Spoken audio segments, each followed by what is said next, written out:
una semana y media como muy intensa de lo que es la visita de Gianluca Sergi a la Universidad de Costa Rica. Él va a estar realizando actividades, estudios generales, en la Escuela de Comunicación Colectiva, en la Escuela de Salud Pública y también ya tuvimos una reunión administrativa con la Oficina de Asuntos Internacionales para eventualmente desarrollar una serie de proyectos. El doctor Gianluca Sergi es profesor de la Universidad de Nottingham. Se ha dedicado a estudiar, es un gran cinéfilo, ¿verdad? Uno puede hablar de cualquier cantidad de películas y las conoce todas, pero se ha dedicado fundamentalmente al estudio del medio cinematográfico como medio, ¿verdad? Comenzando con el estudio del sonido, ¿verdad? El hecho va a participar en comunicación colectiva en una serie de actividades en torno a la tecnología del sonido, que es tan importante en el cine, pero a veces por estar viendo una imagen de pronto no pone tanto atención al rol de la tecnología sonora. Después él evolucionó a cómo, redundancia, cómo evoluciona el cine, ¿verdad? Cómo el medio cinematográfico va cambiando de soporte, pero sigue siendo cine, ¿verdad? Ahorita vemos mucho cine en plataformas en nuestra casa, en el televisor, en el celular incluso, ¿verdad? Y últimamente ya está pasando a cine y salud mental, que eso es interesantísimo, eso es lo que vino a conversar un poco también. Conversamos hoy en la mañana como futuros proyectos. Algo que quiero destacar es que él, cuando está hablando de esto del futuro del cine, nos va a hacer una exposición que ha hecho con más detalle probablemente, o tal vez con menos, yo supondría que la ha hecho en la Academia de Artes Cinematográficas de Estados Unidos. La ha hecho frente a gente que vota para el Oscar, la ha hecho para Lucasfilms o para cualquier cantidad de cosas. No. Él trabaja desde la academia, pero también trabaja como consultor, justamente con interlocutores que después toman decisiones dentro de la industria, ¿verdad? Entonces es interesantísimo, me parece como uno se puede sentir como de alguna manera honrado, ¿verdad?, de tener contacto con alguien que maneje este tipo de información y que haya tenido la escucha en otros espacios en torno a lo mismo que nos va a compartir aquí a nosotros. Entonces, solamente, Gianluca, muchísimas gracias por estar gracias. Acá. Qué dicha que le gusta el café costarricense, que es un poco por eso que viene acá, ¿verdad? Porque ya vino una vez como turista a Monteverde y según me contó el sábado pasado, cuando llegó, él sigue tomando café de Monteverde, porque resulta que Monteverde, si uno compra más de cierto número, o sea, más de $50, se lo manda gratis hasta donde esté. Entonces él toma diariamente, desayuna diariamente con café de Costa Rica, ¿verdad? Entonces, qué dicha que le gusta eso, porque por eso es que está aquí de nuevo. Bueno, muchísimas gracias, Gianluca. Gracias. Hello, everyone. Yo hablo un poquito de español, pero necesito hablar en inglés.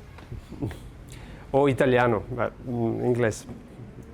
Okay, so I'm going to talk for about 40 minutes. Not too much, not too long, hopefully. And then we're going to have questions, because I really want to hear what questions you have, because the future of cinema is not me, it's you. So it's important that you ask questions. Hopefully you have questions by the end. If something is not clear, please stop me, although I have a good interpreter there who will help me. Otherwise, please wait until the end and then we'll ask more questions. Si algo no está claro, que pueden levantar la mano y yo trato y yo interpreto, pero que las preguntas al final. Sí, sí. Okay. Okay, so let's talk about this. So some of these slides will they start in English and then they change to Spanish. So you will see some of these things will also be in Spanish in a moment. So to talk about the future, we need to talk about where we are. So I'll give you a snapshot of a dynamic landscape of cinema, the trajectory of cinema, and then the Q&A. And as I said, that's today. So let's start by looking at where we are now. I'm going to tell you a story, which is the story everybody believes at the moment, especially in Hollywood, but also in other places, where we are now. The story is this: it's a time of crisis. The world has gone through a pretty dramatic transformation. We now live in a new normal, something different, a different land called normal. In this new land, theatrical is the word that means cinema exhibition, not cinema in the home, right? So theatrical has a much reduced place than before, so it's less important. People still watch and like films, but only as part of a much larger diet of digital goods. Technological companies and the platforms they control are shaping the future of the art form and of the business. AI will accelerate, speed up this dynamic, potentially democratizing access to film production and distribution. And this process is both irreversible and inescapable. If you want the Spanish magic, there you go. That's the Spanish version of it. Okay, so that's the story that everybody, if you go to Los Angeles, if you go to New York, if you go to London, if you go to most of the major places where films are made, this is the story that everybody believes. This is where we are. Maybe you believe it too, I don't know, right? The data, because people like data, and this maybe is where you might need to, the data seems to confirm this.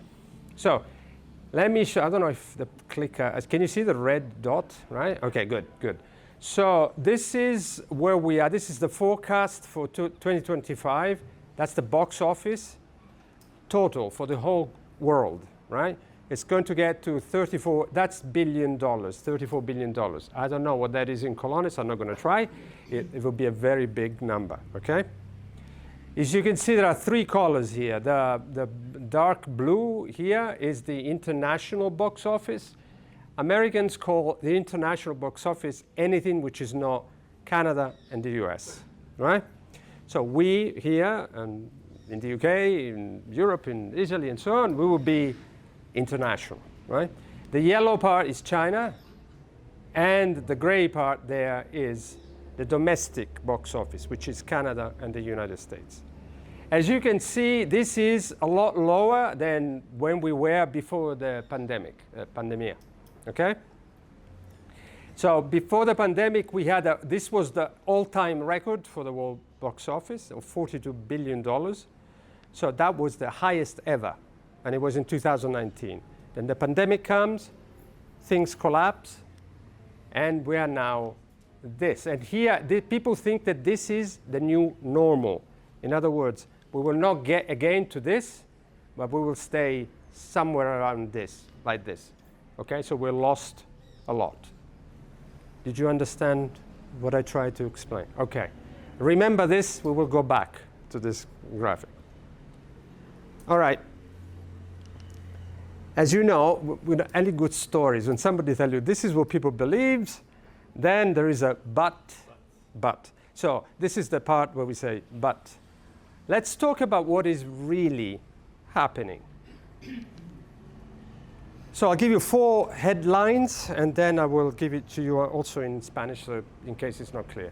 First of all, film retains an important place in the social, cultural, and economic fabric of societies around the world. In other words, people will tell you cinema is dying. I've just finished writing a book about that. They have been saying cinema is dying since the beginning of cinema. All right? So cinema died in 1908. It died again in 1920. It died again in 1945. It died again when television arrived. It died again when the video recorders, you don't even know what I'm talking about, when the video recorders came out. It died again when the internet came. It died again when streaming came. It died again when the pandemic hit. And now it's about to die again because of AI. But the reality of it is the cinema, and you are the proof of that, is still incredibly popular all over the world, and that it is very important, not just culturally, but also economically, and I'll show you some example of that in a moment. The second key headline is that this, what I just said, is visible. It's not just wishful thinking. It would be nice if film was important. This is actually visible in government policies, financial instruments. I'll explain in a minute what that means. Popularity, output, number of movies produced every year, and investment in infrastructure, studios, facilities, etc. Global cinema is changing, however, significantly. So there is a change around the world in terms of global cinema, and there is an increased focus on local language productions, reducing the historical dependency on Hollywood cinema. We'll go back to this point in a moment. And finally, the dynamics involved are remarkably different. So there isn't a story that is good for every part of the world. In fact, the word global cinema, in this sense, is a misnomer, which is an English word. So in case you're wondering what I just said, you have it in Spanish. So let's go through some of these points for a moment. On the first point, the University of California, Los Angeles, known as UCLA, recently did a study of young people, and they asked them, when you socialize, when you go out, what is your favorite thing to do, socializing? To their surprise, going to the cinema came top. So for young people, not old people like me, for young people, still going to the cinema remains a very enjoyable thing to do, and something that almost everybody does. Some people do it more often than others, but it came on top. On the second point, I will show you in a moment something, a map, so I'll forget that point for a second. Third point, cinema is changing. So Hollywood cinema accounted for 68% of the box office globally. So for instance, in Costa Rica or in Italy or whatever, Hollywood films would take roughly 70% of the box office. That figure is now down to nearly 50%. So in the space of 6-7 years, Hollywood has lost almost 20% of the box office percentage. The reason for that, and this is a paradox maybe, could be streamers. Because Netflix and Disney and Hulu and everybody else have shown that people like movies in another language with subtitles.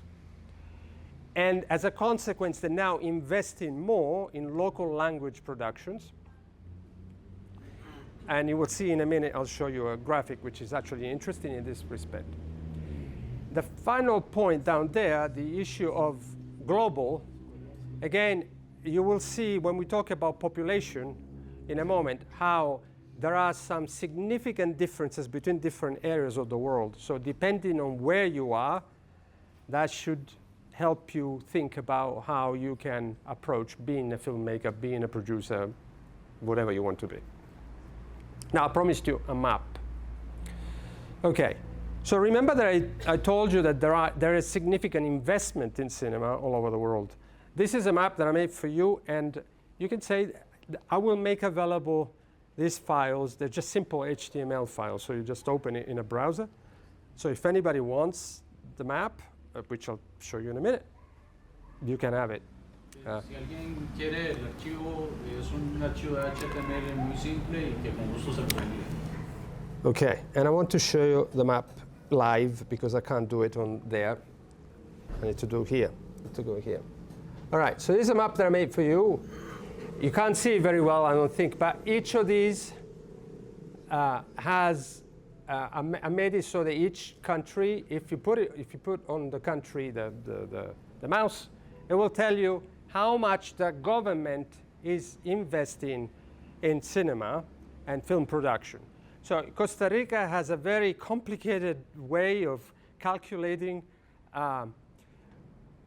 incentives that they give to filmmakers. But if you go to places like my own country, like Italy, for instance, if you are, say, a film from Hollywood going to Italy to film, if you use a certain amount of local people in the production, you can get up to 40% of the entire cost of the production back.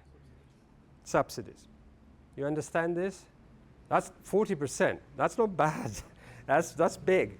So and this is the same all over the world, there are incentives wherever you go, in Australia, in New Zealand, in Chile, in Brazil, and of course you can see all in Central America. Again, this file will be available to you if you want it. Or if you want to look at it differently, I created this for you as well. So you can see it's the 36 countries that are more relevant to you for a number of reasons. All of them have government incentives, tax breaks, direct investment in films to attract production. The most famous example here in this region is the Dominican Republic, which has been very successful at attracting Hollywood productions, and not just Fast and Furious, but also other things. And in fact, they've been building infrastructure pretty heavily. So if film really was dead, why government invested so much money? So it's alive from an artistic perspective, it's alive from a financial perspective, not just from a business perspective. I hope that's clear. Is that clear? Acá estoy hablando un poco de los incentivos que se hacen en cada país, ¿verdad? En Costa Rica el panorama es muy complicado, un poco complicado, mientras que en Italia, por ejemplo, hay un 40% de subvenciones. También están otros países más exitosos en Latinoamérica como Chile, pero sobre todo, por ejemplo, la República Dominicana, que ha sido muy exitoso con la saga de Rápidos y Furiosos.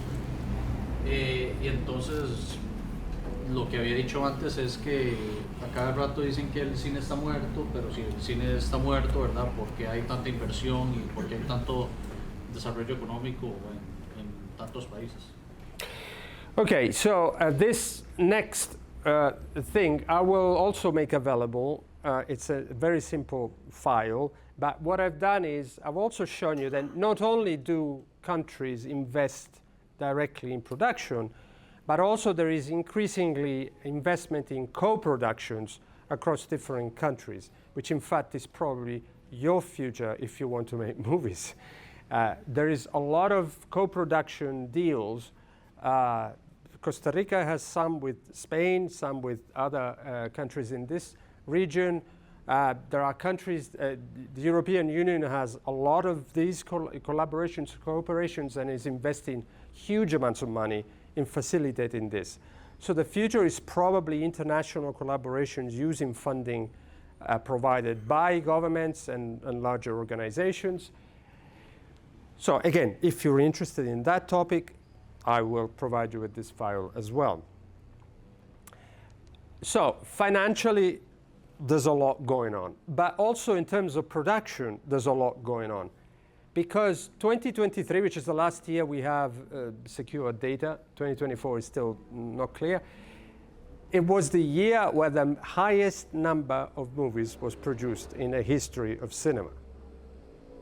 I don't know if you understood what I just said. 2023, 9,511 movies were produced around the world. That's the highest ever, okay? So again, if cinema is dead, why is that the highest number of all time? El 2023 ha sido el año en que se han hecho más producciones cinematográficas con 9.511 producciones, ¿verdad? Y entonces que si el cine está muerto, ¿por qué hay tantas producciones? And in case you're wondering, these are the countries that produced that amount of numbers. So India has historically always been the greatest producer of films in the world. But as you can see, China and Japan are also doing exceedingly well in terms of production. And they have, in fact, produced more films than in the United States. This is yearly. This is from 2030. This is for, no, this is 2023. Sorry, I apologize. Yes, 2023. I don't know that there is the figure yet for 2024, but it's probably going to be higher. But the percentages are like that. If you're curious why Spain is the 5th country, it's partly because there are streamers who have invested very heavily in production in Spain, because they know very well that Spanish language movies can go in a lot of places, including the United States. So it's one of the languages that really they are investing very heavily. So, in other words, remember this data? Okay, so sometimes data hides a lot of things. And the reason why it is, I want to show you what I mean by hiding. So if you look like a lot of people do at this graph, it looks again like things are not going very well. But what they are doing is that they're looking at data in a very limited amount of time. So what they're saying to you is, in 2019, let me go back. What they're saying to you, in 2019, this was the figure, and in 2025, this is the figure. So that means that we are 20% below, roughly speaking, 25% almost below 2019. So it sounds really bad, 25% below. But the problem is that they are only looking at 2019 at 1 year. What happens if you look across time, right? Because data in 1 year, you can pick and choose which year you want, and that's not very good. What happens if you do an average? Do you want to explain average? Because this is what I want to say. Can you repeat that, sorry? Yes, I'll explain, and then maybe you can. Yeah, tell me if it's not clear, so I can. Okay, so I divided this in. This is the box office from 2000 until 2025, until now. Okay, and I divided it into international box office, the green line, and domestic box office, the blue line. So the blue line is Canada and the United States. The green line is everyone else. Estos son los ingresos de taquilla del 2000 al 2025. La línea azul es los ingresos de taquilla en Estados Unidos y Canadá, que es el que llaman el domestic, ¿verdad? Porque para ellos domestic es Estados Unidos y Canadá, y la verde es la internacional, o sea, el resto del mundo. Okay, so if you do the average of all these years, this is the average for international, and this is the average for domestic. And this is where we are. So where we are, in fact, now, for the domestic box office in the US and Canada, is only just below the average for the past 25 years. But the international market is significantly higher than the average. Sí, el promedio de ingresos de taquilla en realidad ahora, en el 2025, está si acaso un poquito más bajo que lo que es el promedio de los últimos 25 años, mientras, como pueden ver en el puntito de arriba de la línea vertical verde, el ingreso de taquilla para el mercado internacional está mucho más alto. Okay, so it doesn't look as bad if you look at it like this, right? In fact, it looks pretty good. But this is what happens if you start looking historically. And in fact, these 20 years that I've just mentioned, until the pandemic, were probably the best time in cinema history in terms of box office since the heydays of the 1950s, 40s, 50s, before television arrived, okay? So, bear this in mind. Now, some people say, but that's the box office, and the reason for that is because prices go up. So, the reality is that less people go, but they pay more. So, let's look at the tickets, shall we? Let me give you an example. Y entonces también hay que tomar en cuenta que los ingresos de taquilla varían con respecto a lo que es la inflación y eso, porque los tiquetes aumentan de precio, pero tal vez es que están más caros, pero están yendo menos personas. How are you doing? You okay? You okay? Yes? Okay. Now, this is for the UK, but it's similar to all the major cinema nations in the world. So, the title is, if cinema died in 2019, as people say, then what exactly happened in 1984? Because this is where we are now, and they say cinema is dead, but this is where we were in 1984. 1984 was probably the worst moment in cinema history in terms of tickets sold.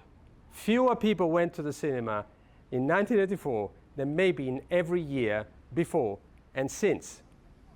So again, if cinema died in 2019, then I'm not sure what happened in 1984. What I'm trying to draw your attention to the fact is, can you see this? How it's going? It's going like this. And this is, by the way, how life goes, like this. right? It's never a straight line. And in a moment, we'll talk a little bit about where that idea comes from, this idea of continuous growth. Y estos son los datos de la taquilla de, bueno, la cantidad de etiquetas comprados en el Reino Unido desde 1970 al 24, ¿verdad? Entonces, como dice el título ahí, si el cine murió en 2019, porque en 1984 estuvo tan bajo, ¿verdad? ¿Qué fue lo que pasó? Okay. Al igual que la vida va como con altos y bajos. And in fact, if you look at the period that we just come out of, it's actually fairly constant compared to what it was before. So it meant that we went down, down, down, down, but then it started picking up and improving significantly. In case you are wondering why this happened, one of the reasons, certainly one of the most important reasons, was the cinemas had not been improved, the cinema space, for a long time by this point. And this is when cinema exhibitors and cinema owners started investing a lot of money in making them better, more comfortable, safer, for instance, for women. A lot of different things, a lot of different ways of doing that increased ticket sale. Y lo que pasó en 1984 fue que no había habido una inversión de infraestructura en los cines por muchísimos años, y fue en 1984 donde se hizo muchísima infraestructura física, muchísima inversión en infraestructura física dentro del cine para crear espacios más cómodos, incluso más seguros para mujeres, por ejemplo. And this has nothing to do with quality of the movies that were coming out, because the 1980s, many people will tell you, is one of the best decades for movies of the past 50 years in terms of the movies that came out in the 1980s. So the issue was not one of quality, right? There were very good movies, and yet people were not going to the cinema. Y que en realidad no fue porque la calidad de las películas eran malas, y en realidad en los últimos 50 años muchas personas les pueden decir que la década de los 80 hubo un montón de cine excelente, sino que simplemente era por la inversión física. Okay, so let's ask the question that you want to know. Where is cinema going then? Because it's the future of cinema, so where is it going? Okay, again, it's important first that we discuss one very important point, which, trust me, if you understand this, it's going to be very helpful for you in a lot of different ways. So stay with me for a moment. This is the key question. What model of development should inform our understanding of data and its analysis? I'll do it in Spanish in a second.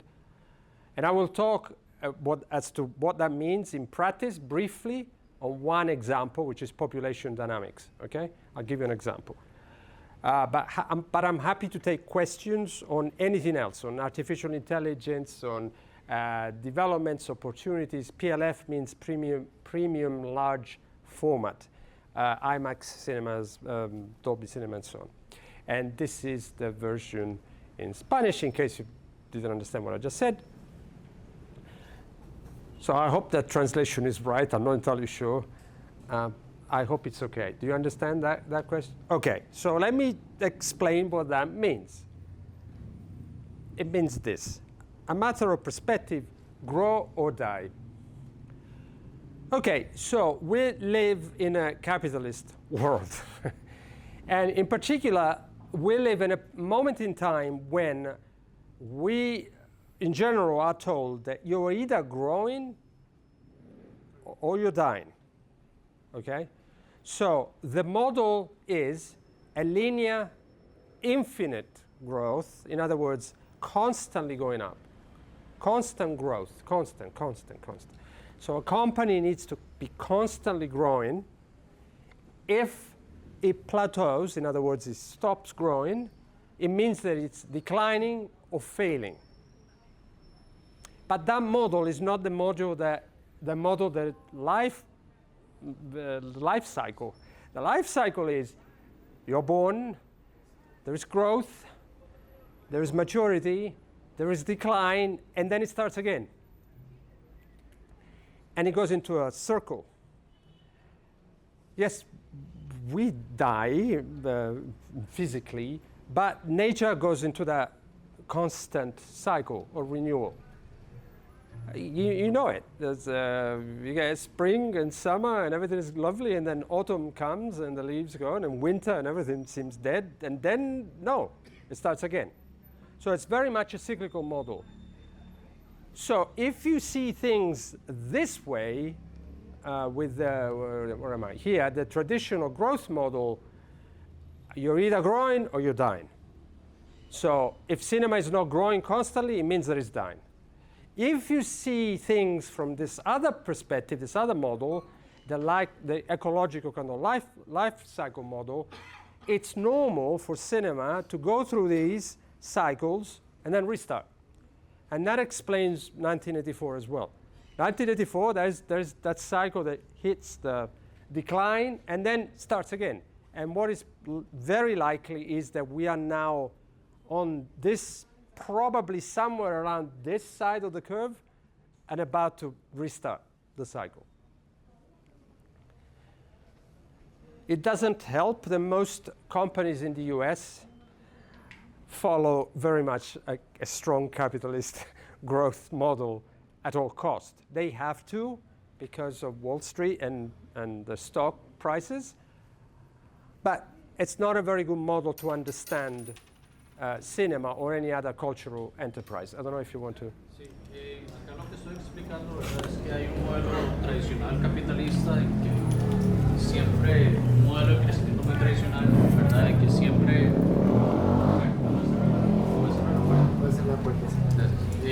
que siempre va a haber un crecimiento infinito, ¿verdad? Y que si en realidad hay si se deja de crecer es porque se hizo algo mal, ¿verdad? Y que eso no es bueno, pero que sin embargo con el cine se puede ver de la misma forma, ¿verdad? Y acá lo que hice fue una metáfora acerca del cine y la ecología o el ciclo de la vida, ¿verdad? Que un nacimiento, un crecimiento, y luego uno madura y hay un declive y luego la muerte, pero que eso igual lleva al crecimiento, al igual que uno ve la primavera y en el verano, que todo está lleno de vida, ¿verdad? Pero luego llega el otoño y el invierno y todo se cae y todo se ve como muy muerto. Lo mismo sucede en el cine. Y en este momento en el cine estaríamos un poquito cerca del final de la parte de declive y llegando a la parte de renacer. Okay, good. Thank you. Are you okay? Yes? You tired? A little tired, maybe? Okay. Okay, so I promised you that I will tell you directions of travel, you know, where are we going? So let me show you something here. This is data that comes from the population division at the United Nations. And I'm not sure that you can read because the numbers are a little small, but I'll try to explain what it is. The orange number is the percentage of the population of age between 0 and 19 years old, right? The blue group is from 50 years old and older.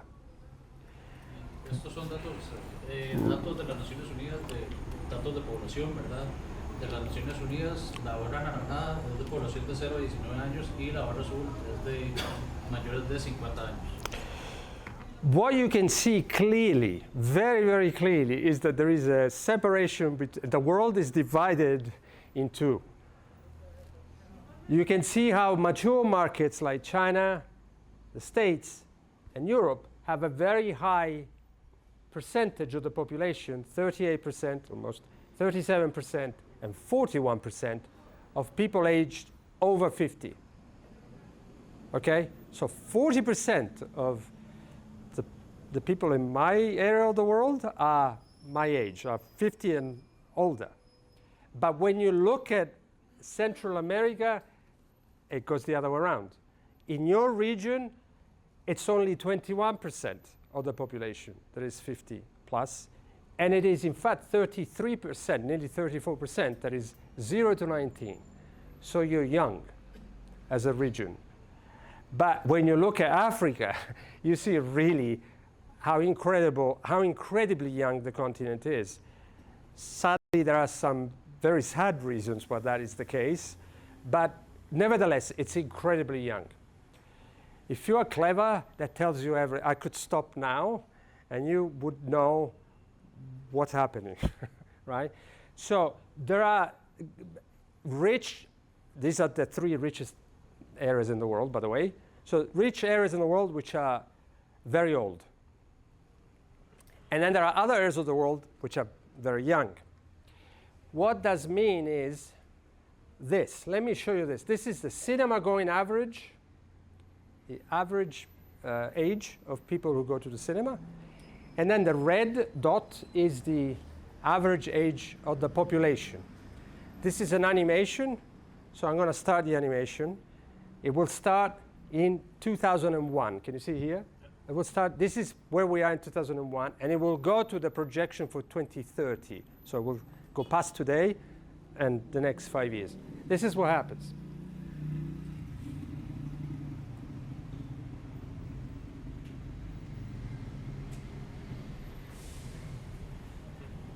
The gap between the average age of the moviegoer and the average age, the median age of the population is increasing everywhere. In some places, like Nigeria, they started at the same point, and now they're beginning to increase. In places like the United States, Japan, Korea, China, and the European Union, which are all the nations, are also increasing. But even in places like Brazil, which has a significant proportion of young people, that is widening. Now, what this means is that there is a lot of people that are not being served by movies. 50 plus, where are the movies for the 50 plus? And studios in Hollywood are still thinking that you are the target. Young people, age until about 25. You are the target. But the population, you are not the fastest growing part of the population. The fastest growing part of the population is 50 plus. They have also more money. They have more time. And so why are you not making movies for that group of people? So and this is just an example, right? I'm just giving you an example, but if you use your head and you start looking at population dynamics or other dynamics of that type, you will understand where the market is and how you can make movies for certain section of the population. So we are basically now, this is just a summary really to what we just said. We are divided into 2. Let me go to the Spanish immediately so that, okay. There is the hyper young and super aging. These are not my terms. These are terms that are not being used widely in population dynamics conversations. These have implications also for AI. I'm not going to talk about AI, but if you have questions, by all means, I'll try to answer. But what it means is that there are effectively two different blocks with different needs. Hyper young countries, there are problems with education. So, investment in that area will be very important for cinema. In super aging countries is more servicing, improving, optimizing things and so on. What do I mean? Well, this is something for you in terms of your potential business model. And I know that you're going to probably hate me for this, but I'll do it in Spanish. Now, this is the blue is the percentage of the young population in the country. The orange, this is orange, yeah, you say orange. Yeah. Orange is the access to mobile technology, mobile phones, and so on, mobile internet. This is the percentage of people that don't have access to bank accounts and therefore cannot get loans, which is very important. And this is the diaspora, so how many millions of people from that country are living somewhere else. This is very important when you look at Nigeria, for instance. Nigeria is 220 million people. It's not a small country. It's very big. The United States is 340 million, so Nigeria is 220 million. Indonesia, which is not on this map, is similar. Indonesia is 260 million people. These are very big countries. And in fact, if you put together Brazil, Indonesia, Nigeria, and Pakistan, which share a lot of similarities in terms of population dynamics and so on, they get to 1 billion people, 4 countries. Okay? So you can see how if you get out of the traditional way of thinking about markets, you begin to see things differently. The world, it feels a little bit like when you look at the real map of the world, not the European version of the map of the world, and suddenly things go, whoa, why does it look like that? Because that's the truth, right? What does it mean? Oh, yes, sorry. Acá él habla un poco de la diferencia de edades, habría un poco entre la diferencia de edades entre las personas jóvenes y las personas mayores. En el gráfico anterior, ¿verdad? Lo que se mostraba era que las personas mayores eran más o éramos más, y que más bien porque Hollywood en cierta forma lo que hace es tratar de buscar el mercado joven cuando claramente el mercado está en personas mayores. Y sin embargo, si cambiamos nuestra perspectiva de ver las cosas, ¿verdad? Acá podemos ver en la barra azul la población joven, en la barra naranja acceso a móvil, o sea, celulares, y en la verde personas que no tienen acceso a una cuenta bancaria, ¿verdad? Que eso es muy importante. Y entonces, por ejemplo, si cambiamos nuestra perspectiva de ver las cosas y agarramos países como Brasil, Indonesia o Nigeria, que Indonesia tiene 220 millones de personas, Nigeria tiene una población de 240, y lo unimos con Pakistán, esos son 1.000 millones de personas, o como se dice ocasionalmente, 1 billón de personas, y eso de verdad cambia bastante la perspectiva de los mercados internacionales. And the reason why I'm showing you this is, you look at South Korea, which is kind of a good symbol of mature markets. Like Europe is similar, the United States is similar, Japan is similar. Almost everybody has access to finance.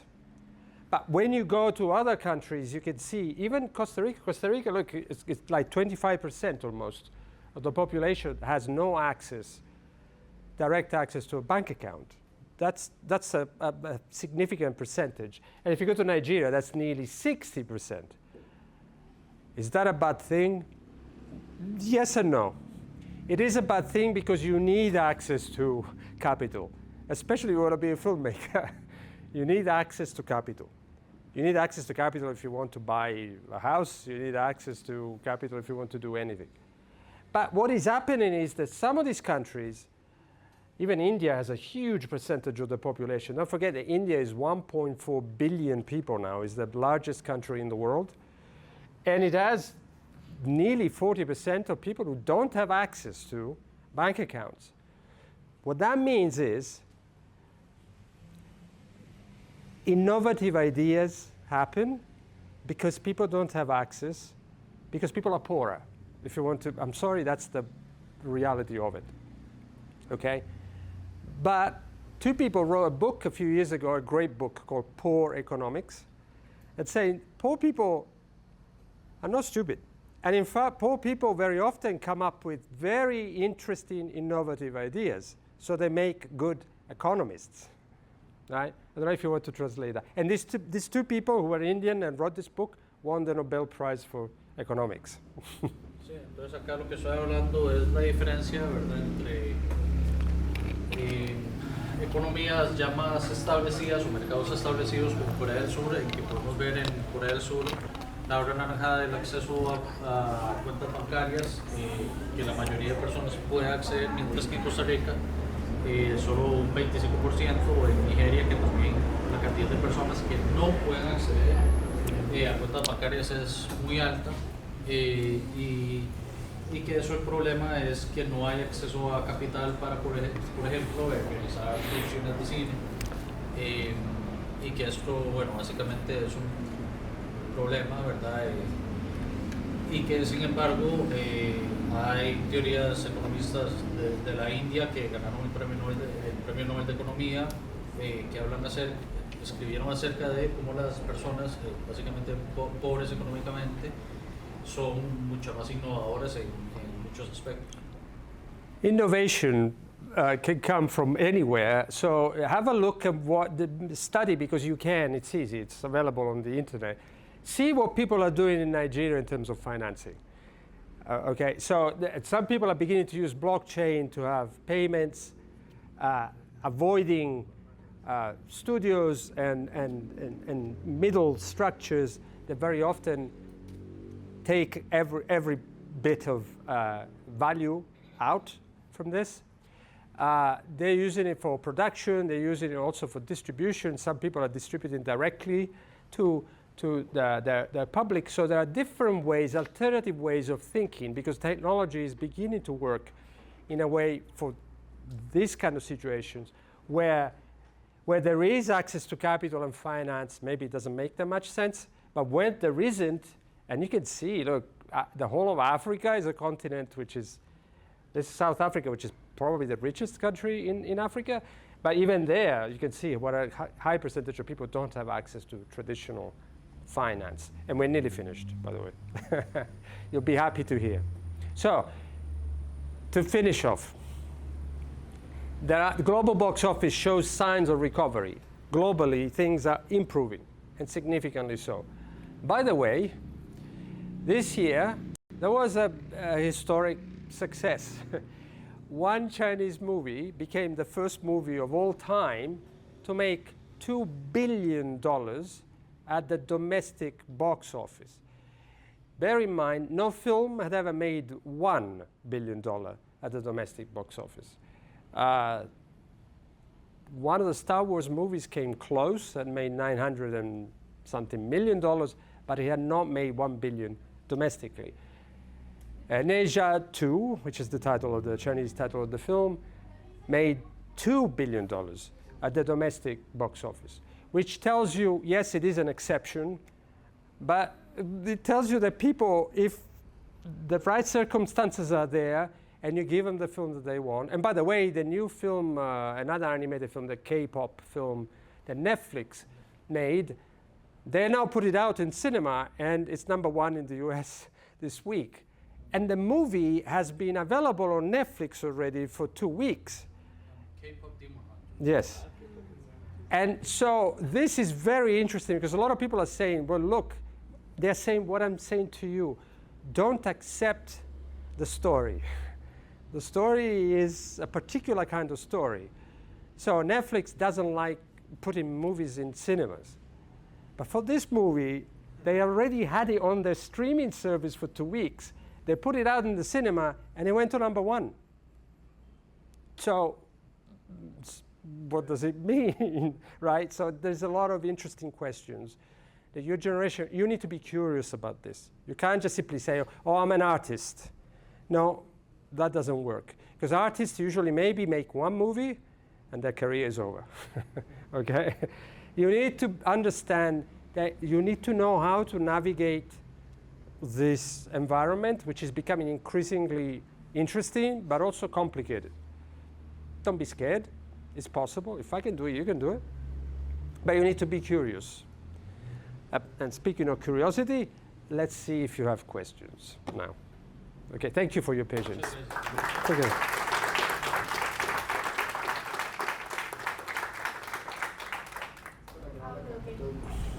So the question is, what do you think the reason of the success of the K-pop Demon Hunter is? Oh. Why is it successful? Well, K-pop has been very successful for a long time now. So this is not some new phenomenon. And animation, particularly in Asia, has been successful for a very long time. Japan has a very long history of, you know this. Your generation is big into anime, right? Into animation. So there is a long tradition of that. Also, there is the music aspect of it, which is very important. And in fact, one of the reasons why the film has done very well in cinemas is because they've done, do you know what a sing-along is? Yeah, so they've understood that people maybe wanted to go and sing with the movie out there. Sing-along, yes. Which, as you know, are popular. So that's also another way of understanding the space of a cinema as a space for socialization, aggregation, fun, using cinema, using films, yes, but the cinema itself being a space of aggregation, socialization. So I think it's all these combinations. Wasn't K-pop and the Hunters produced by Sony? I don't know that. Maybe it was distributed by Sony. I don't know that they produced it. Was it produced by Sony? I had the idea that it was produced in the United States. Okay, okay. Well, you don't know this, but I've got an email earlier that I'm going to talk to one of the people at Sony that might become part of the project. So I will ask that question, and I will let you know. But it's a smart move. They didn't expect the film to do this well, because the film has exceeded expectations. But this is this happens regularly. A film comes out and exceeds expectations, because sometimes people believe too much a story, and that's how they go, oh, why? Well, what do you mean why? K-pop is very popular, animation is very popular. Genia 2 made $2 billion. That's an animated movie. So why are you surprised that this one made movies? From my experience, Have you seen the film? of course I have seen And you like it? 4 times. 4 times. There you go. Yeah. There you go. There you go. So the first time I saw the trailer, I was like, bro, that's not a good script. It's gonna be, I'm sorry for the word, bullshit. Yeah. So I didn't have any faith in it. But then I saw it, and in this first scenes, first minutes of the movie, I was like, wow, totally unexpected. Well, there you go. Good. And then the first song, it was mind-blowing. There you go. And that's how it's done. Yes. Lo que nada más para interpretar en general, lo que la muchacha puede pasar en el micrófono. Lo que la muchacha preguntó es que por qué creía Gianluca que K-pop de la película de Netflix ha sido tan exitosa, y Gianluca contestó que bueno, hay básicamente 3 factores muy grandes: que uno, que el K-pop es muy popular ahora; 2, que es una película animada y la animación es muy popular ahora; y 3, que lo que Gianluca mencionó es que incluso Netflix la sacó para la plataforma, y 2 semanas después la lanzó en el cine, ¿verdad? Entonces usted puede ir al cine a verla y lo que se dieron cuenta era que las personas que iban al cine, la audiencia, querían cantar las canciones como un sing-along como todas las personas, y que eso ha resultado en un éxito enorme de esta película, que en realidad no hay por qué sorprenderse de esto. Siguiente pregunta. ¿De qué manera los países que se mencionaron antes utilizan la inteligencia artificial como herramienta? Wow. Okay, that's a complicated question.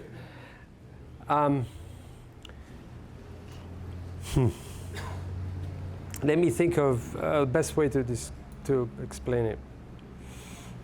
I'm going to do a presentation. I don't remember anymore when. Tomorrow? Oh, yes, okay. You have two. Yes. Tiene 2 donde hablar de inteligencia y cine. Yeah. Una es mañana, solo él, ¿verdad? En comunicación con Comunicación en la Sala de Audiovisuales de Ciencias Sociales, 6 p.m. Ciencias Sociales. Y la próxima semana, mañana en 8, más bien como un conversatorio en torno a artes e inteligencia artificial, va a participar Gianluca, el profesor José Fonseca de comunicación colectiva, y el profesor José Antonio Blanco de artes plásticas. hay dos oportunidades para hablar justamente de esto, pero igual, supongo que va a ser alguna respuesta. Yeah, no, I was trying to. Mediada acá. Yeah, so let me just close this down for a moment. By the way, that drawing, my daughter did that when she was 4. She's now 22.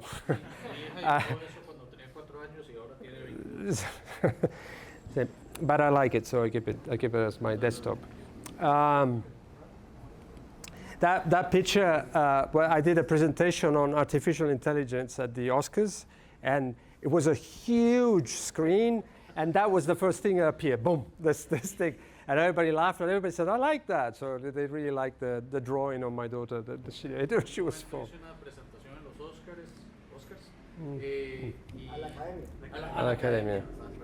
Y está en una pantalla enorme y ese fue el primer dibujo que salió, ¿verdad? Y entonces todo el mundo estaba muy contento de que les gustó mucho el dibujo de mi hija. Okay.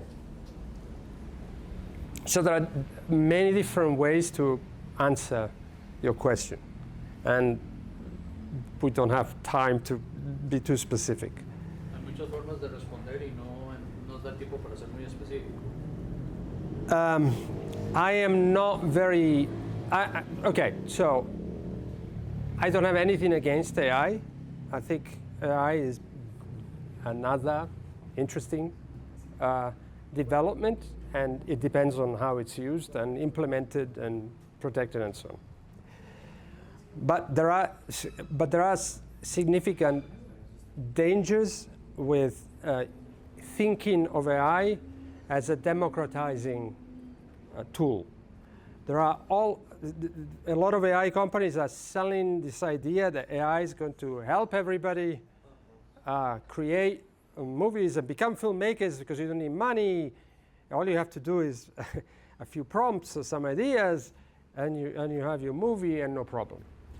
Yo no tengo nada en contra de la inteligencia artificial, me parece que en realidad es un fenómeno interesante, pero a mí lo que más me preocupa es esto de que se venda como un proceso democratizador y que usted nada más le ponga unos cuantos comandos a la inteligencia artificial y que eso ya hace todo.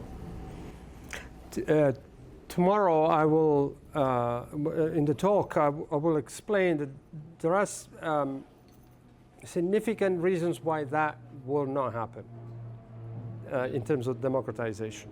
Y hay, en la charla mañana voy a explicar bastante más de eso, pero hay muchas razones de por qué el efecto democratizador que las compañías están diciendo no va a suceder. Let me show you one slide. In the 1990s, right, when I was almost your age, almost. A little. No, just no. Me. They were not born. I was your age. Computers, this were like AI. The computer, the IT revolution. En 1990, cuando yo tenía más o menos la edad que ustedes, estaban estas computadoras que era el equivalente de la inteligencia artificial, ¿verdad? Una revolución total. If you look at what people were saying in the 1990s about computers, if you replace computer with AI, it's exactly the same thing. Computers will revolutionize. You'll be able to make a movie. This is all you need, right? You only need this. And this will democratize things. They also said that productivity will increase. And the internet will make everything and everyone more productive. The opposite happened. This is productivity that was going down, and it kept on going down after the introduction of computers and after the introduction of the internet. It didn't improve. There is a risk that when something like this significant, because AI is very significant and it can have very positive uses, but the risk is always to think, oh, this will make everything better. It will create this great production and everything will improve and productivity will improve and we will save a lot of money and so on. But like the computers and internet, it's not clear whether that is going to be true. But there is more. The AI is owned effectively by a very small number of companies in two countries, the US and China. The rest of the world is behind. Everybody is behind. And we're probably not going to catch up to China and the US. So what is likely is that those two countries will control, in effect, the development of AI. And I don't really think that they're going to be that interested in improving your opportunities. I think that, As a filmmaker in Central America. well, you know, there's a great Cuban film from 1968 called Memories of Underdevelopment. Memoria del Subdesarrollo. That's right. Gutiérrez Alea. That's correct. Okay. I think we are still, watch that film because I think in some ways we are still in that respect, but only it's not just Central America or South America, it's now almost the world with two countries potentially colonizing the rest of the world through the technology. But here is the interesting thing. It's actually already becoming a problem. I can show you another slide, which again I'll probably show tomorrow. Entonces, lo que mostraba antes eran los gráficos de que se decía que en 1990 con las computadoras la productividad, perdón, de las personas, y con el internet la productividad de las personas iba a aumentar mucho, pero más bien, como se veía en el gráfico anterior, lo que pasó es que la productividad bajó un montón, ¿verdad?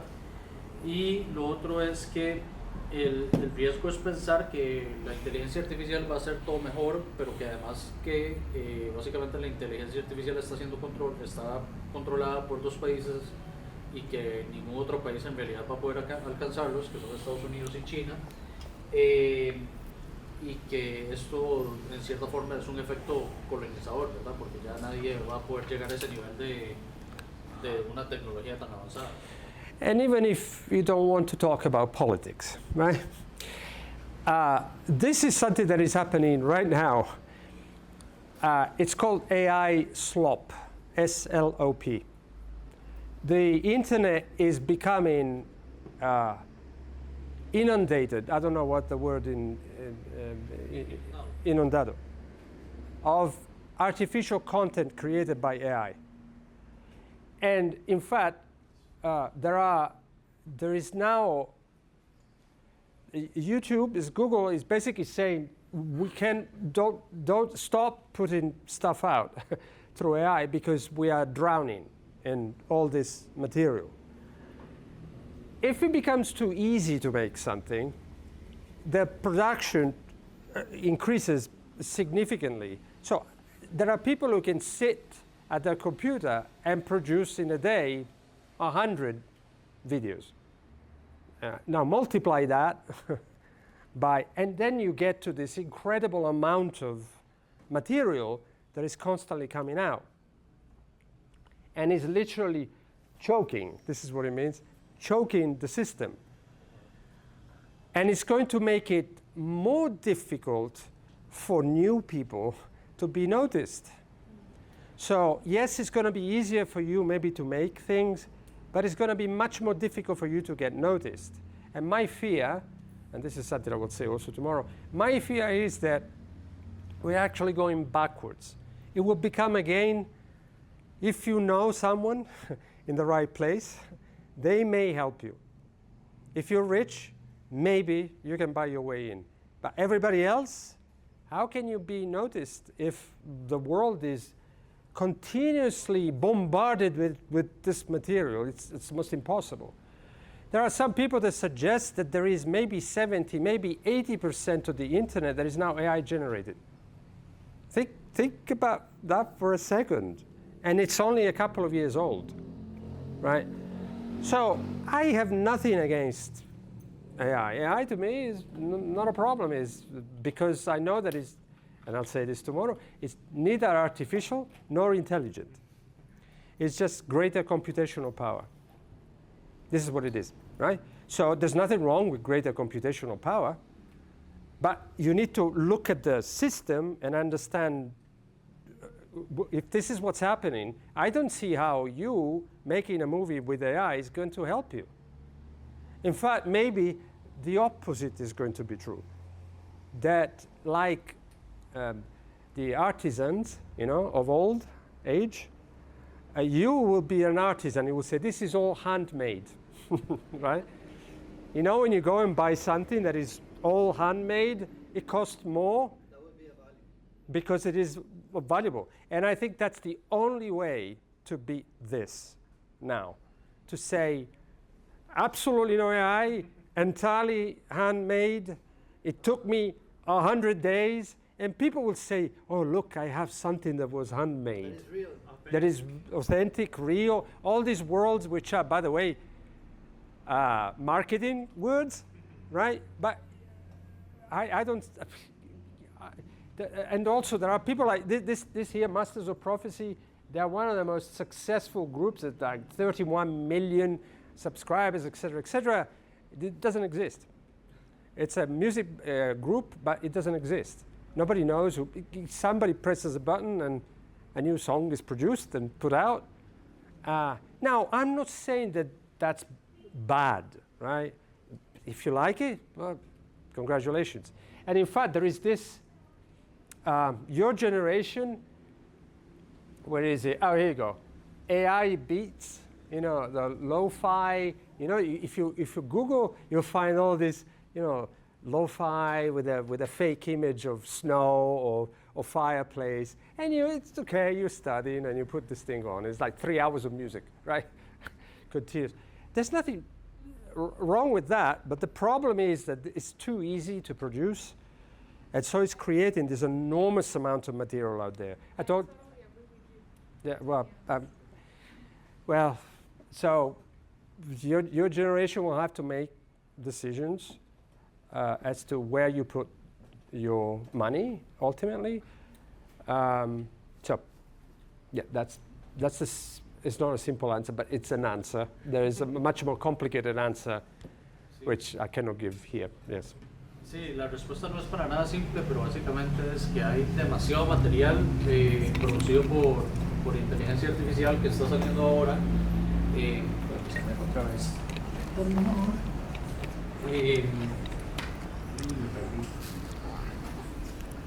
Que entonces el problema más bien puede ser que hay tanto material producido que ya hay estudios que dicen que incluso 70 u 80% del internet en este momento ya es producido por inteligencia artificial y que más bien si usted quiere hacer una película, más bien puede ser contraproducente, ¿verdad? Porque usted puede poner unos comandos y ya hizo una película, pero hay miles de millones de otras películas y entonces nadie se va a dar cuenta de que usted hizo una película, pero al igual que con los artesanos de antes que ponían se le asigna incluso hoy un valor a algo al decir que está hecho a mano, ¿verdad? Eso es lo que puede suceder con producciones de cine, ¿verdad? O producciones audiovisuales, de que usted diga, esta producción ha sido hecha totalmente por humanos y que tomó 100 días hacerlo, ¿verdad? Y que por eso tal vez reciba más apoyo que algo producido totalmente por inteligencia artificial, y que es ustedes, las generaciones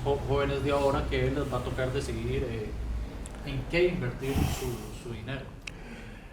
I should also say, to be fair, that there are good uses of AI that are very helpful, particularly when you can automate certain tasks that otherwise would take a long time, and there's nothing creative about that, right? So there are plenty of examples when AI can be very helpful. So, for example, the art is not for artificial intelligence because they're just now like como que no hay un alma como tal. It doesn't have a soul. Yeah. So on that point, I mean, I agree with you in principle. In practice, I have to be honest as a scholar. And in terms of honesty, I have to tell you that I've spoken to a lot of people who develop artificial intelligence, and they have a very, very good answer to that. What they tell you is creativity is algorithmic in nature. Our brain works algorithmically. We look at things, we process them, and we output the art. There's nothing particularly special about that, and it can be reproduced artificially, right? So the algorithmic nature, that process of iteration can be done technically. The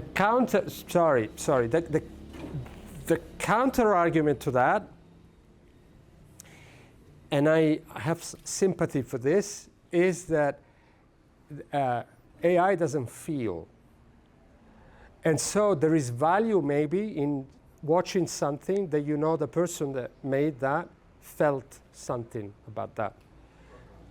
So I think that requires humanity and empathy, which is, if you know that it was an AI that made it, you can't feel empathy. That's a machine that made it. If I know that a machine made it, immediately I'm going like, yeah, but I don't know.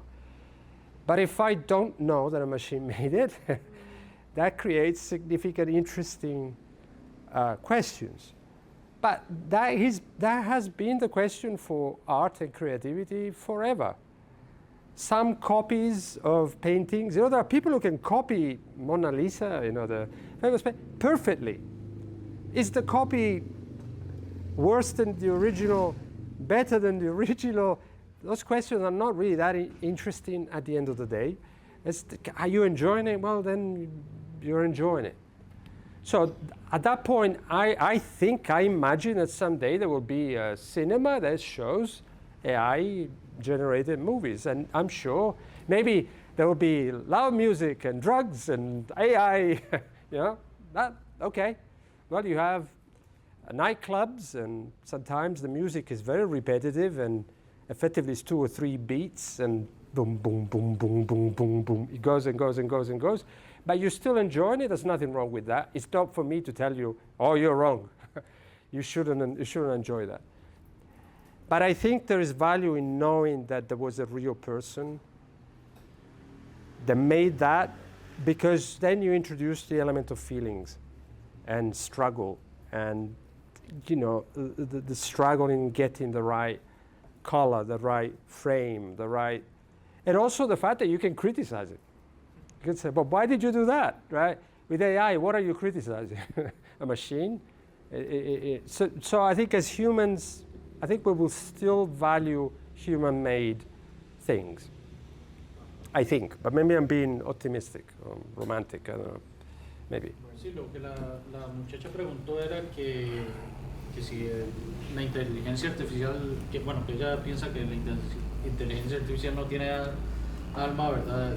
Pero lo que contesté es que muchas de las compañías de inteligencia artificial le va a decir a usted que la creatividad es algorítmica por naturaleza, y que igual la IA es nada más son algoritmos. Sin embargo, eso se puede contrastar con que la inteligencia artificial no siente, ¿verdad? Entonces, si usted ve una película y ve algo muy dramático y siente empatía por algo, es porque usted sabe que hay una persona que creó eso detrás, y que tal vez esa persona pasó por lo mismo, pero si usted sabe, ¿verdad? Pero que eso tal vez fue creado por inteligencia artificial, no va a sentir empatía, no va a sentir humanismo en relación a eso, porque es simplemente un algoritmo. Pero la cuestión es si se dan cuenta o no que fue creado por IA, ¿verdad? Tal vez en el futuro va a haber cines enteros en que solo van a pasar producciones con inteligencia artificial, pero considero que lo que más se debe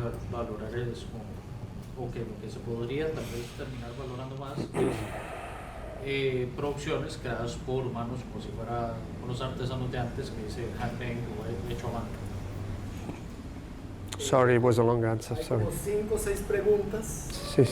pensando un poco en que planteé la pregunta como puntual y No sé, Gianluca, si quieres escuchar una por una o escucharlas todas y tomar nota y There's 5 or 6 questions. Yes, I know. Do you want to hear them all at the same time or just one by una por one? una y vas respondiendo. It depends. I don't know what the questions are, so I cannot guess. De este lado, porque más yo sé que está allá Juan Manuel, José Manuel, Juan Manuel.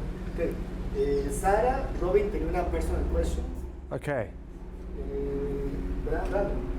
Derek tenía Brandon y Pablo, ¿dónde estás? Se me fue. Pablo y Catalina. Okay. Entonces, Sara, Robin, etc. Okay. Sara. Okay.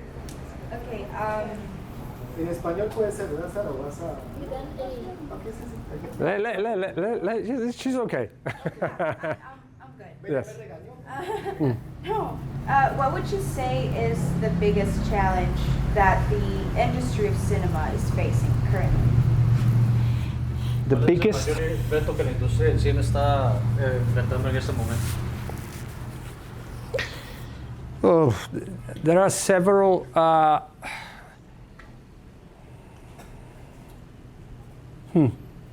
The biggest. Well, not necessarily. It could also be like one of the biggest. I think the most dangerous is to believe that story that I told you at the beginning, because that makes you feel like there's no future. If you think there is no future, then it can become a self-fulfilling prophecy. Sorry, that's a complicated thing to say. When you say something is not real, you make it become real, right? So that's a very dangerous thing to do. If you start thinking, oh yes, it's dead, there's no point, let's leave. It's a difficult time, but it's not, I don't think, anywhere near.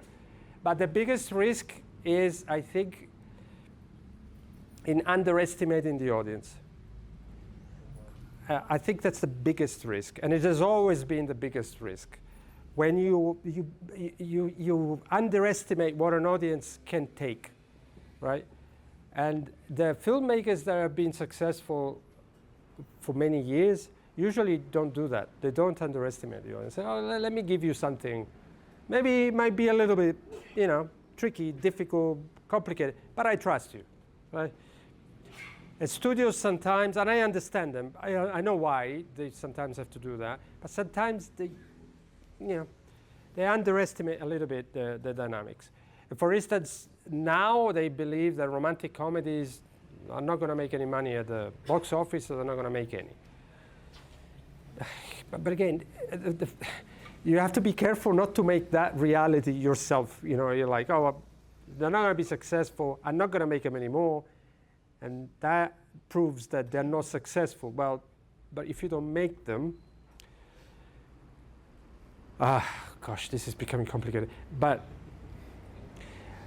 in business, sometimes you do something that you know it's going to be what is called a loss leader. Something is going to lose you money for a while, but then at some point, you start going to get money back. AI is built on that understanding. Right now, all the AI companies are spending incredible amounts of money, and they're not making any money. And they're probably not going to make any money for a very long time. But they are spending the money because they think they will at some point. So maybe we just need a couple more loss leaders for romantic comedies. You fine-tune it, and then, because you still fall in love, right? And you still like laughing and enjoying yourself. I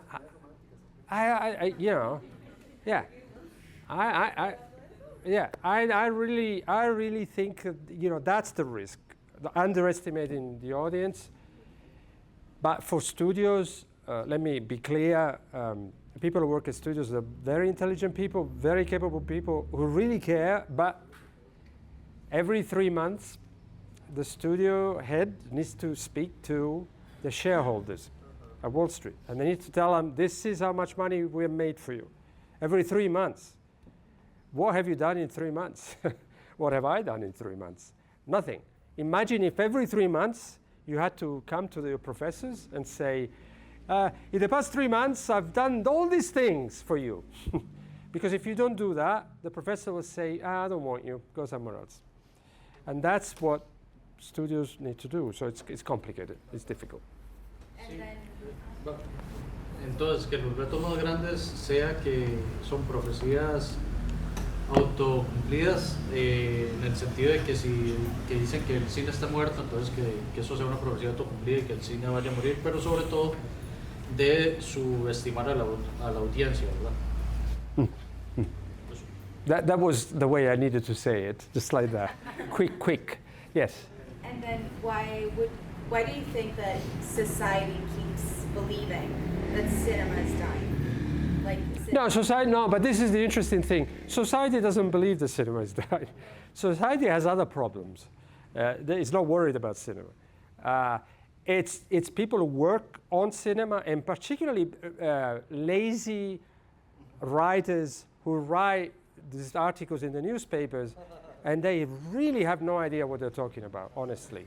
They really don't know what they're talking about, for the most part. Not all of them, obviously, but the majority of them. Oh, and also because there is a US-centric perspective on the world, as always, by the way. So it's not new. Yes. Okay, if telling us something about you, thinking about all the things you know about the cinema, what's your favorite movie? Oh God, no. The movie that makes your heart in your soul. That is that is an impossible question. You've asked me the impossible question. No. There are many movies. Too many, and they are very different. There isn't one type. God, it's impossible. I can tell you, however, because I don't want to be a coward, I will tell you one thing. There is one movie which is an old movie, and I know it's going to sound very, it's an art movie, it's a black and white movie, it's an old movie. Of course it is, right? Of course it is. It's a film by a Japanese director. The surname is Ozu, O-Z-U. And the film is Late Spring. It's called Late Spring. I don't know how it translates in Spanish. The film is very simple, but at the end of the movie, there is maybe the best closing scene I've ever seen in a movie. I can't even talk about it, I become emotional. See, it's incredible. I don't know why. It makes me emotional even thinking about it. So there's something, I don't know why, it does that to me. Yeah.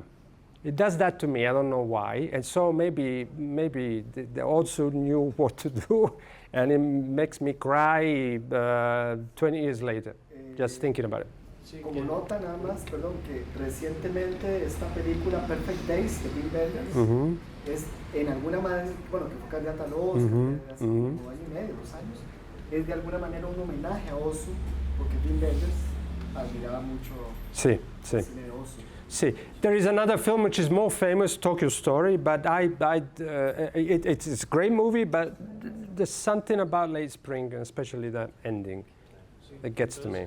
Contestar de cuál era mi película preferida, porque hay muchos géneros y muchos estilos que me gustan, pero para no ser un cobarde, diría que la película favorita o que más me conmueve es una que se llama Primavera Tardía, en japonés Ban-shun, por Yasujiro Ozu, que es un director japonés, y simplemente me encanta porque para mí tiene uno de los mejores cierres, o el mejor cierre de cualquier película que yo haya visto, e incluso en este momento me cuesta hablar de la película porque me conmueve tanto la escena final que por eso es la que recuerdo. And it's very simple, it's not a complicated, no explosions or anything like that. But I do like spectacular movies. I became interested in sound because of Star Wars. I was the target. I was 13 when Star Wars came out. I went into the cinema. I came out of the cinema. I was a different person. Literally. Yes. El cine italiano ha sido muy influyente en la historia mundial. ¿Usted cree que Costa Rica puede llegar a alcanzar un impacto así en algún futuro, sabiendo que el tamaño de la diáspora es tan pequeño? Italian cinema has had a very big influence in cinema in the world in general. Do you think Costa Rica can have an effect like that in the world?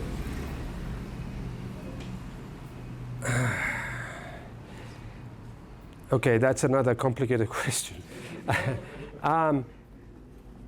Okay, so it's okay. So Italy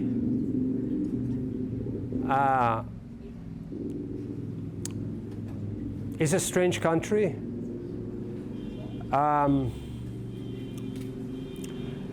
The United Nations estimates that 70% of the world art is in my country, is in Italy, right? So it's an incredible number. Most of it is crumbling because we don't have the money to fix it. So when cinema started, it started with already building on that reputation. And also being in Europe, it means being richer. And that gives you opportunities that other countries didn't get and don't get. So the straightforward answer is probably not, for a number of reasons, if you want me to be honest. But it has nothing to do with talent. I think every country has great talent. In this room, I'm sure there is great talent. But talent alone is not enough. And that's why I'm telling you probably not, unless there is investment which is very intelligent. And this is why I wish I could do this presentation to the government in Costa Rica. Because I think that they need to understand that, how the dynamics of the cinema industry may be different from other dynamics that they're thinking about. I think, however, that, look, Nigeria, I keep going back to Africa because I think that's a really interesting area. Nigeria has 220 million people. Cinema is incredibly popular, but there are no cinemas. There is 300 cinemas in the whole of Nigeria for 220 million people. 300 screens, actually, not 300 cinemas. It's even less. Cinema in Nigeria in the past was done with video cameras, and then they call them video parlors. Basically, it's like a room and television, and people will go and see. So there's a huge culture of cinema. But from a financial perspective, there is no business. There is no industry. Here in Costa Rica, you have a country that, as you know, in Central America, from a financial business perspective, is maybe the best example. But you need a strategy. A country like Costa Rica needs a very precise, specific strategy. And if you don't think differently, if you don't look at things a little bit differently, that strategy is going to be impossible to develop. Usually, we can go to the EU. The EU has a lot of money. The EU is financing most of the films that we make. Without the EU, I don't know what would happen to most European films because they don't make that much money. And I doubt they are better than Costa Rican films or Iranian cinema. By the way, Iran has a great cinematic culture. So I really don't think that the issue is one of nationality. But a country like Costa Rica needs to have a very specific strategy. The tax incentives, for instance, is another thing. It's too confusing. It has to be much clearer. You come, you spend as much money, you get, this is what you get back. So the government needs to develop a much more precise strategy. And then, who knows? But if you're making a comparison with a European country amongst the top 10 richest, that's difficult. And this is not a criticism, understand, of you or Costa Rica. I'm here because I really think that we need to change the way we look at things, and maybe it comes from you. I actually think it will come from you, and maybe even more from those very young countries in Africa that needs a chance, really. So.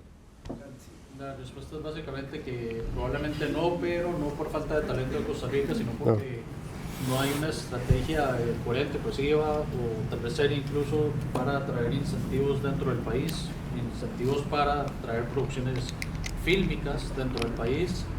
Entonces no por falta de talento, además de que la comparación con Italia, ¿verdad? Italia es parte de la Unión Europea, entonces recibe muchísimo financiamiento de la Unión Europea. Si la Unión Europea no existiera, ¿verdad? La mayoría de las películas dentro de la Unión Europea no se podrían producir porque es muy poco el dinero que hay. Entonces, si